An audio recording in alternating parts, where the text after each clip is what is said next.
We need to stop the celebration of busy. Busy is not a metric of anything meaningful. If I were to stand up here and tell you how busy I am, if I was obsessed with just being busy, and I wanted you to know about it, that says nothing about efficiency, productivity, or even the quality of a result. I want to share an observation that I've made over 2 decades of being a public speaker about busy.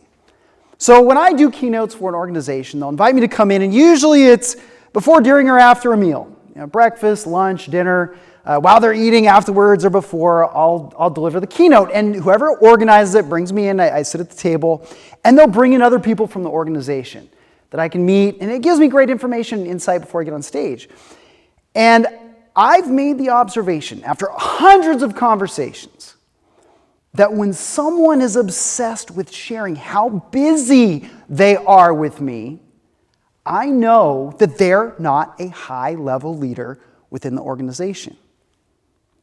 I want you to think about that for a minute. Because how could they be?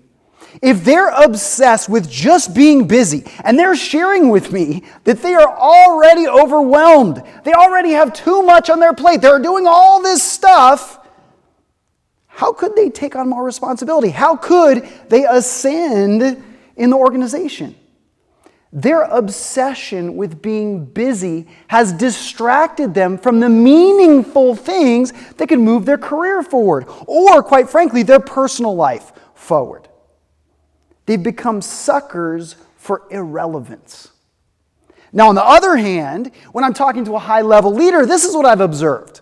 So the high-level leaders will still share with me what they're doing, their struggles. They may even share how exhausted they are.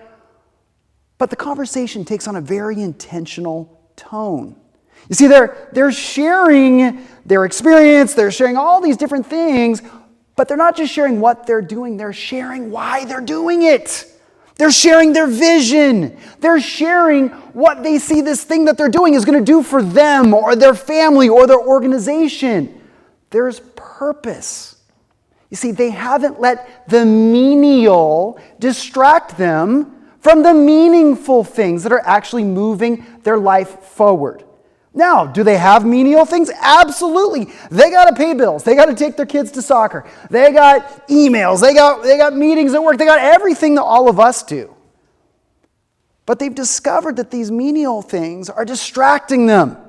They don't want their best mental real estate going towards busy. So what do? They look at these menial things and they say, wait a minute.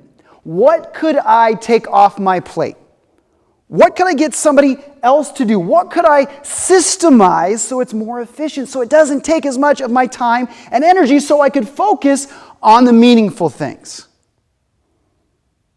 When you're able to define what's menial and what's meaningful in your personal and professional life, and invest your energy and time into the meaningful things, and better manage the menial things, the return on your investment of time, money, and energy is outrageous.